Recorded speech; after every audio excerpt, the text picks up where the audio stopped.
Resident Evil. Bonjour à tous, c'est Squig. J'espère que vous allez bien. On se retrouve aujourd'hui pour le 9e épisode du scénario de Chris Redfield dans Resident Evil. Comme me prendre un fou soin pour faire une combinaison. Voilà. On recharge. Et il y a un truc que je n'oublie pas.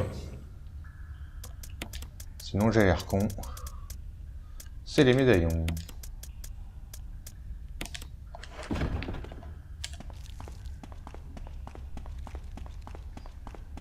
Et on descend.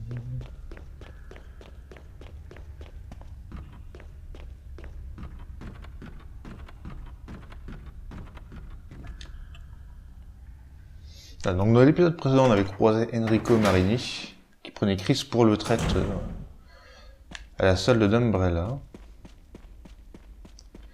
Et il s'est fait tirer dessus. Sinon on a esquivé Lisa aussi.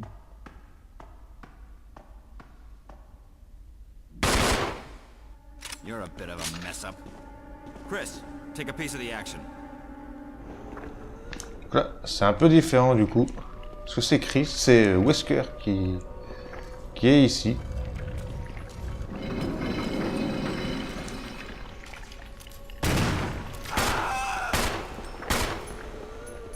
Alors je sais pas s'il va vers moi ou s'il va vers Chris, vers Wesker. Merci. Non. Hop, hop, hop, hop.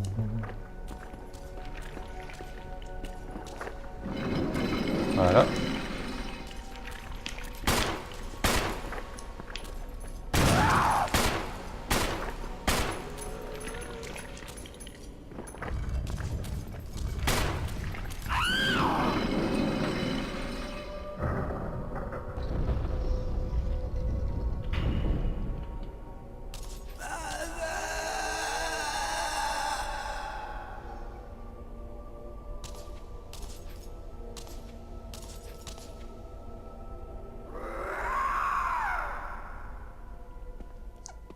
Et voilà. Et Wesker est toujours ici. Alors Wesker peut tomber, mais on s'en fout. S'il tombe, c'est pas très grave. Ça change rien au scénario. C'est quand même assez hallucinant. On va lui parler d'ailleurs à Wesker si on peut. I'll investigate this area a little further. Voilà. Très bien. Donc, là du coup, la statue est toujours cassée ici. Mais on voit pas la cinématique parce que, enfin, on voit pas Lisa le casser. Parce qu'avec Barry, enfin, quand on est avec Jill, quand elle arrive, elle casse ceci. Et normalement, j'avais oublié un document ici. Je vous le disais dans l'épisode précédent. Il y a un squelette dans le cercueil, mais il y a autre chose. Une photo de famille. Je l'ai oublié dans le scénario de Jill. Et je suis sûr qu'on me l'a dit. C'est une lettre. Ma petite Lisa. Jour après jour, je sens que mon esprit me quitte. Les piqûres des hommes en blouse blanche ont fait un peu disparaître les démangeaisons. Aujourd'hui, ils m'ont injecté une substance nutritive, selon eux. Après les piqûres, ta maman n'arrive plus à réfléchir normalement. Elle est choquée et triste, car parfois, elle est incapable de se souvenir de vous. Ta maman a très peur. Peur de tout oublier. Surtout toi et ton papa. Vos visages, les moments que nous avons passés ensemble. Tout se brouille et mon esprit s'obscurcit. Oh Lisa, j'aimerais tellement pouvoir toucher ton visage et te prendre dans mes bras pour que tous ces merveilleux souvenirs de toi et de ton papa me reviennent. Lisa, nous ne pouvons plus rester ici. Nous devons nous échapper.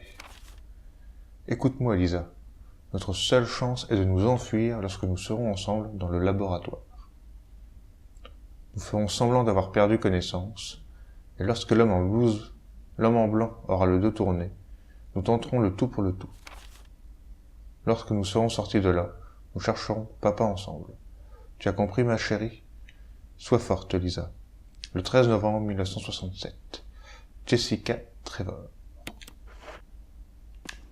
Donc voilà, j'avais bien oublié ce document-là la dernière fois. Vous pouvez essayer de tuer Lisa aussi, hein. Vous n'êtes pas obligé de pousser les 4 pierres, mais bon. Du coup, vous ratez ce document-là.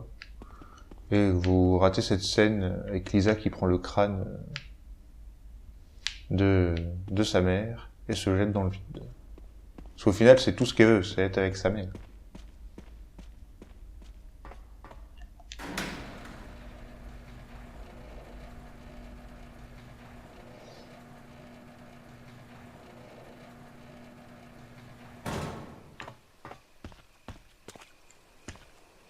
Alors, toujours la grosse porte ici. Une grosse porte de fer, impossible de l'ouvrir.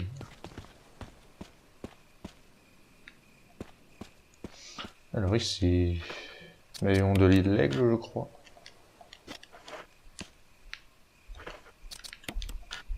Non, c'est le loup alors.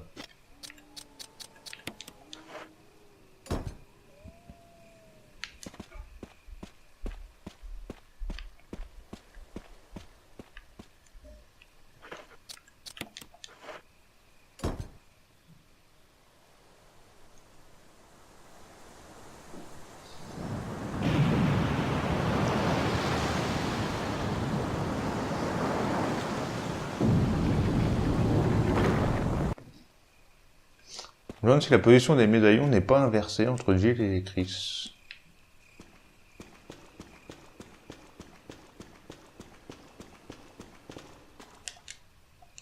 On prend l'ascenseur et on va s'attaquer au labo.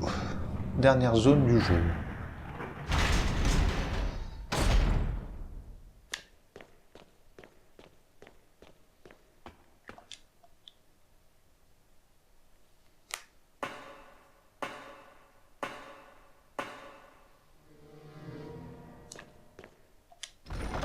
Alors, le ruban encreur qui est là, on s'en fout un peu.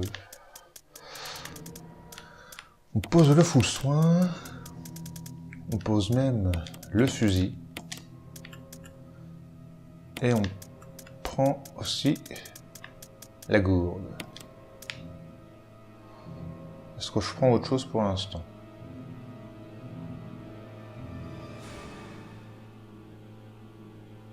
Pour l'instant, je dirais non.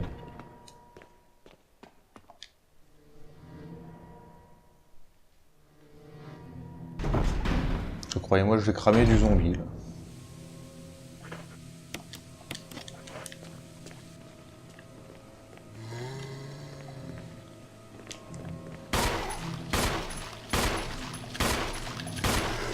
Voilà. Donc il est déjà mort. Je le crame tout de suite, je m'occupe pas des autres. Là, il y a suffisamment de kérosène pour les cramer tous.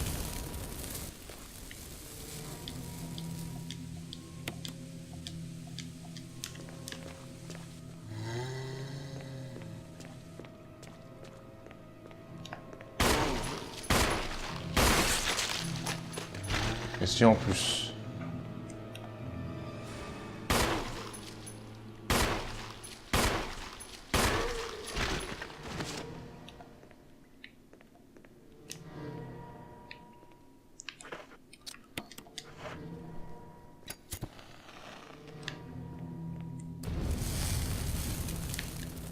Si on peut jeter des headshots, tout va bien.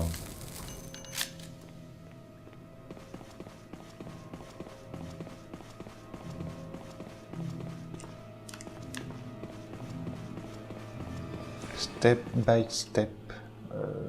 Ouais.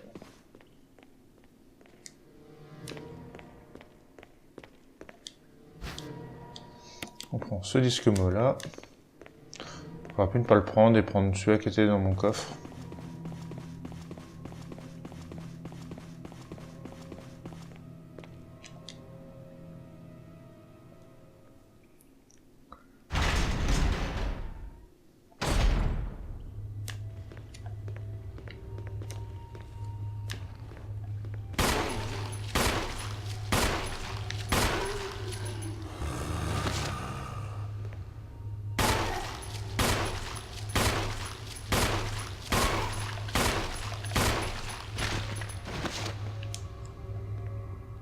Alors lui, il est pas mort.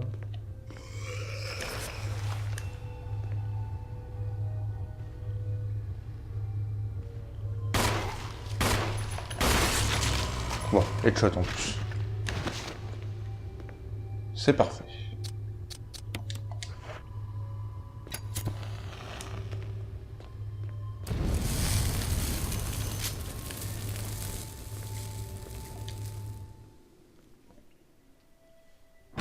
Il y a tellement de... J'ai tellement de balles que j'ai pas besoin de prendre mon fusil. Cette porte-là...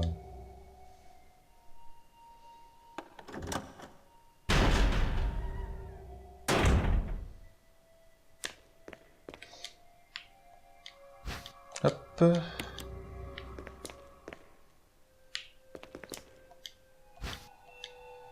Voilà. Alors, on sait. Je refais l'énigme même si je suis pas obligé.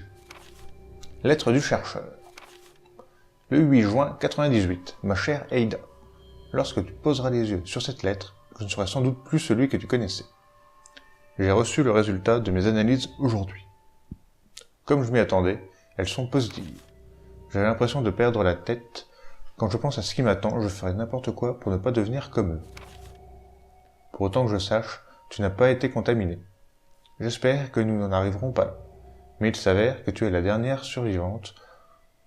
Je veux que tu ailles chercher les informations qui se trouvent dans la salle des données visuelles. Ensuite, active le système d'autodestruction dans la salle haute tension et enfuis-toi. Je t'en prie, fais tout ce que tu peux pour que personne ne sache rien de cet accident. Si tout fonctionne encore correctement, tu devrais pouvoir débloquer toutes les serrures à l'aide du système de sécurité. J'ai configuré le terminal de la petite salle de sécurité de façon à ce que tu puisses accéder au système en tapant mon nom et le mot de passe que j'ai choisi, c'est-à-dire ton prénom. Pour ouvrir la porte du sous-sol de où se trouve la salle des données visuelles, tu devras saisir un autre mot de passe. Par mesure de précaution, j'ai codé ce mot de passe dans une radiographie. Je te connais et je suis sûr que tu n'auras aucun mal à le découvrir. Une dernière chose, et ceci est mon ultime volonté. J'espère que tu ne me verras jamais dans cet état, mais si je me transforme en l'un de ces monstres, je te supplie d'abréger mes souffrances. J'espère que tu comprends. Je te remercie, Ada. Bien à toi, John. John, Ada. Alors, on va poser celle-ci et celle-ci.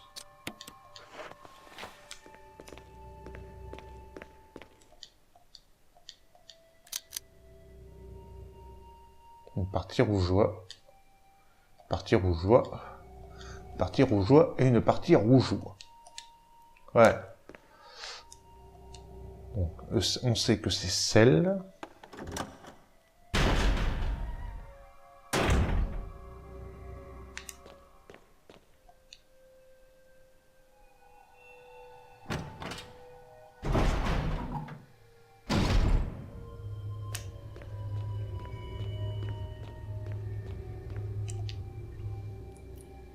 Donc évidemment, celle, c'est en référence à Dragon Ball Z.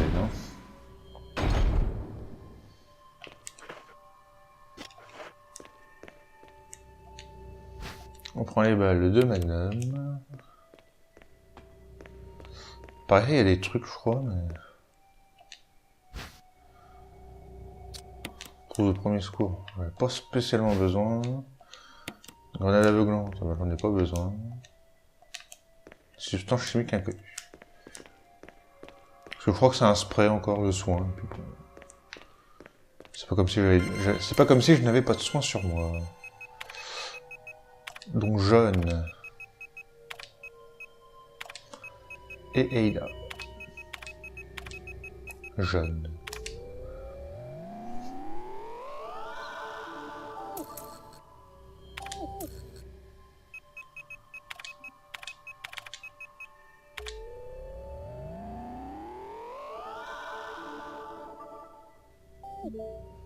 Donc on a déverrouillé la grande salle en haut. Et on va déverrouiller celle-là.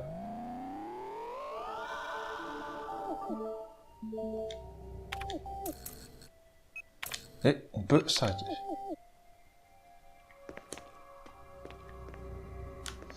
pas un document ici hein. VACT. Ça, je l'ai pas lu non plus dans le scénario de Jill. Le VACT. Note du chercheur. Tout temps a démontré que le virus T affecte le génome de l'organisme hôte. Nous avons maintenant la preuve qu'une fois que l'individu a perdu connaissance, le corps entre dans un état latent. Pendant cette période, le virus s'active et transforme rapidement l'organisme en recomposant sa structure de base. L'hôte finit par prendre la forme d'une créature humanoïde, que nous appelons VACT. Alors, VACT ou VACT, hein, je ne sais pas trop quel est le terme adéquat, enfin le vrai terme. La vitesse à laquelle le virus agit et le développement musculaire important qu'il entraîne sont particulièrement remarquables. Après la mutation, l'individu devient plus agile et plus agressif. 4 de nos chercheurs ont déjà péri, en tentant de le nourrir. Cela s'est terminé dans un véritable bain de sang. Depuis cet accident tragique et horrible, nous avons baptisé l'espèce tête sanglante. Impossible de laisser ce précieux spécimen là où il est. Nous devons trouver une solution. Bien sûr, il est hors de question de le détruire. Nous avons finalement décidé de congeler le spécimen et de confier son corps dans le sous-sol du cimetière de la cour.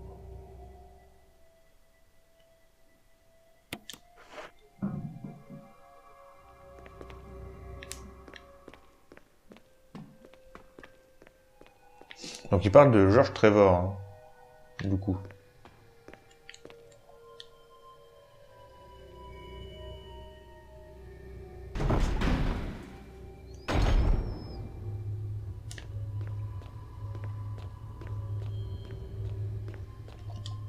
Du coup, ça fait 2 documents que j'ai oubliés dans le scénario de Jill.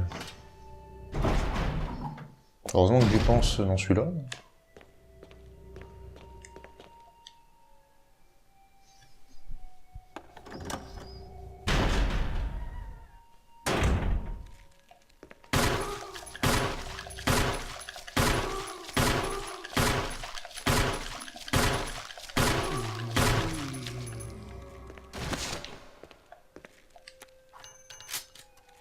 C'est juste.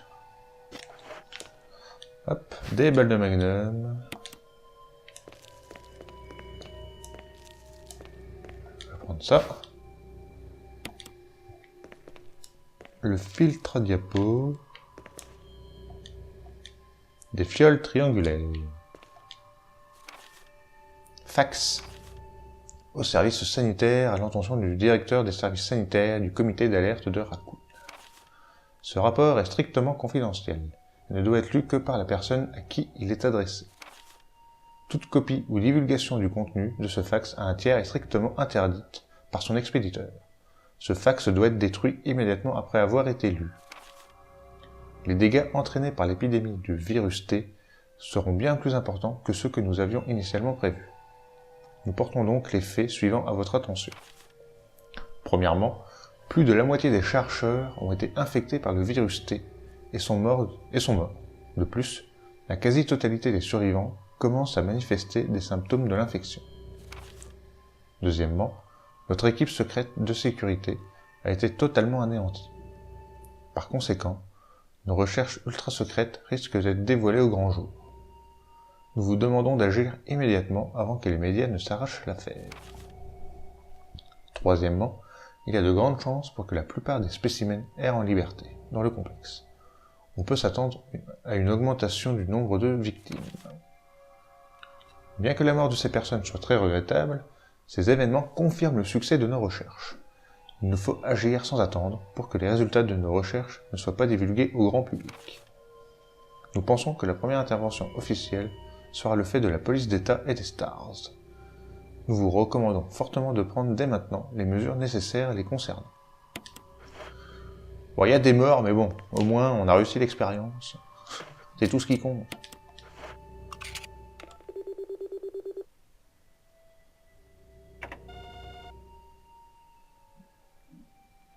En transmettant les codes, vous avez débloqué quelque chose.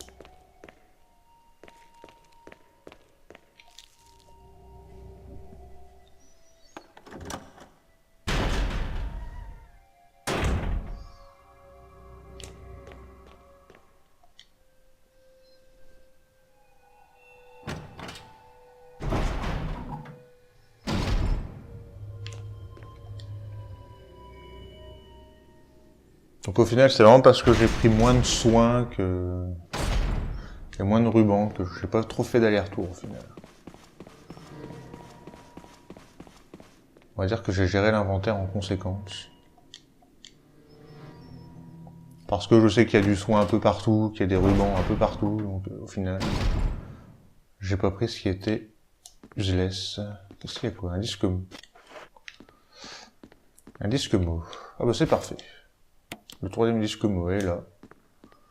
L'autre il peut rester dans un coffre. Il va y avoir le plan. Quelque part, que j'ai pas pris dans le salon de Jill encore. La carte laboratoire.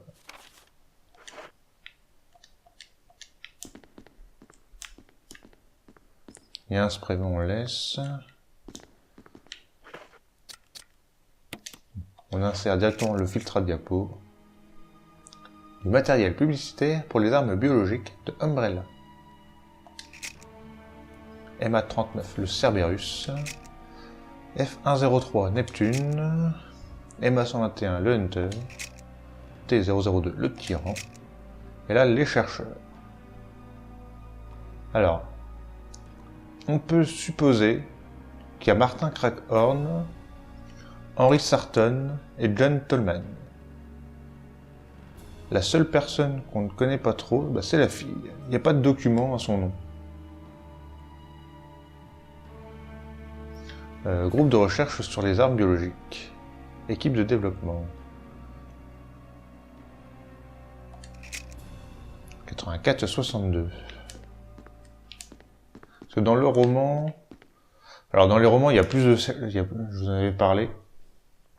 Que Wesker croise certaines de ces personnes, mais il y a plus de personnes. Il y a d'autres... Et il y a des noms qu'on ne connaît pas. Et il y a toujours une femme, elle s'appelle Helen Smith dans le roman. Mais voilà, là il n'y a pas de document au nom d'Helen Smith ou le nom ou du nom d'une autre personne. Et dans le document, alors il n'y a pas de John Tolman dans le roman. Il y a Henry Sarton, Martin Crackhorn. C'est John Dees, et du coup John Dees, c'est peut-être le John, je crois que de mémoire c'est le John qui est en lien avec Aida.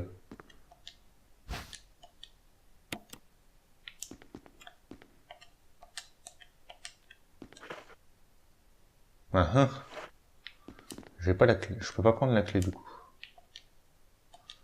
De l'équipement de montage vidéo, on dirait que vous pouvez l'utiliser pour la cassette de Kent. Bon, on va la regarder pour le fun.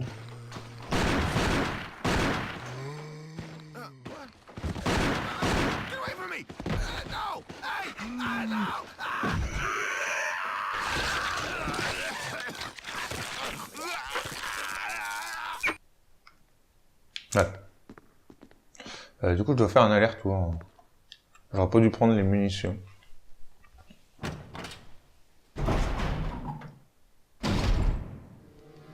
Est-ce qu'il y avait quelque chose où j'aurais pu me débarrasser? Pas vraiment.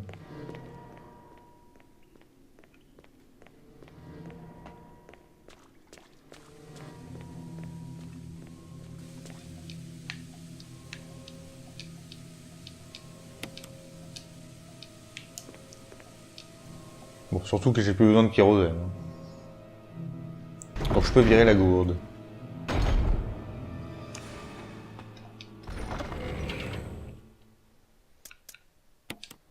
Ça on garde, on vire la gourde.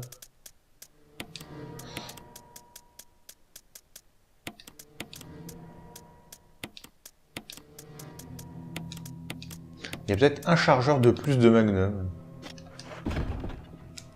Bah dans la pièce où j'ai trouvé le filtre à diapo et posé et mis un disque mot, il y avait des balles de Magnum. Je crois qu'avec Jill, c'est des cartouches de lance-grenade. Hein. Voilà. Du coup, il y a un chargeur en plus. Quoi. Un chargeur de Magnum en plus. Donc on va prendre la clé.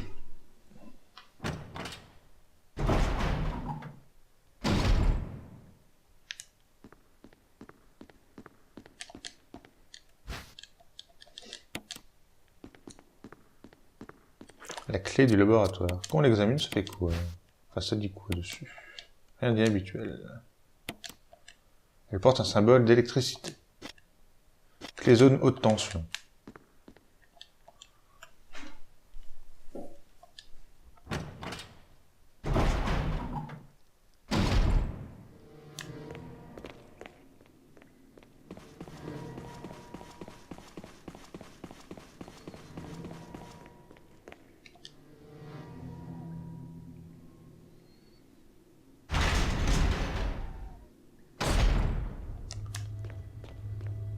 Hop là. Là, il faut qu'il y ait un poignard ici.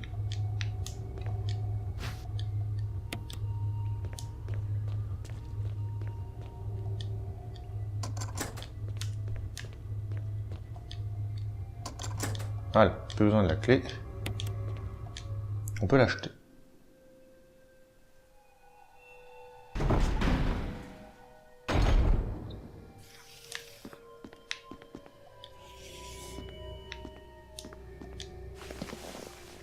Je crois que je suis pas équipé.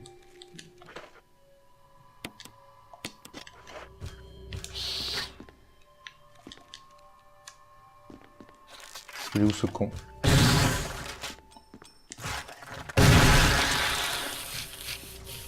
Voilà. La porte est verrouillée et on ne peut pas la décoincer.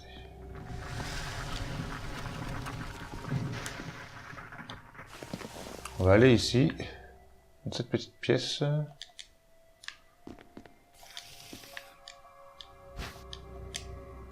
Munitions de fusil. Il y en a peut-être d'autres. Non.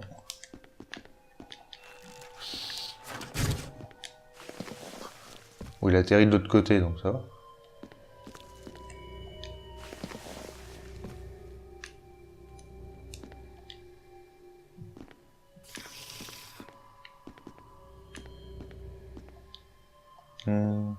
Un système de transmission de code de sécurité. On va remettre le disque mot.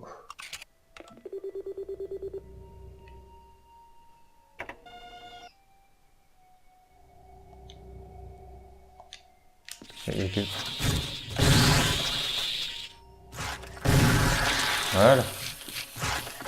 Et ici ça brille. Grenade aveuglante. Il y a des antitoxines sur l'étagère.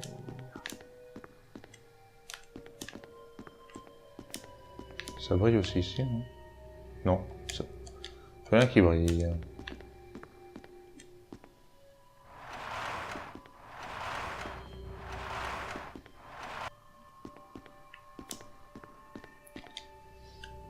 Et on ressort par là où on est entré.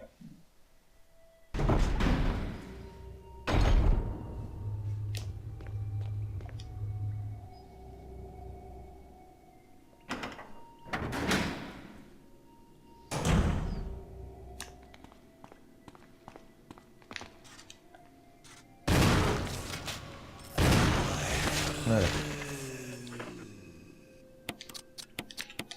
Lui, il est mort, on n'en parle plus.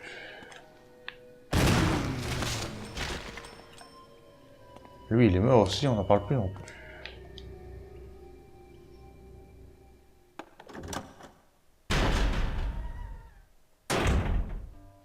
Je crois qu'on va s'arrêter là pour cet épisode.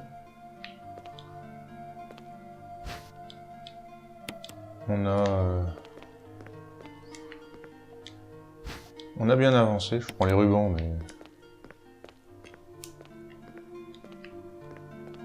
j'en ai pas besoin.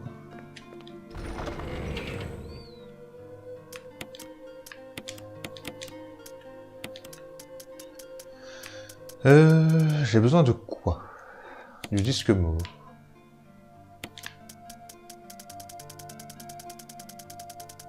Et c'est tout. Ouais. Très bien. Donc on va sauvegarder et on va se taire ici pour cet épisode. Il ne restera plus qu'un. On terminera le jeu dans le prochain. Et une machine à écrire. On se retrouve juste après. Voilà, on se retrouve. J'espère que cet épisode vous aura plu. Nous, on se retrouve pour la suite et la fin du scénario de Chris. J'espère que cet épisode vous aura plu. Et on se retrouve pour la fin. Salut tout le monde, bye.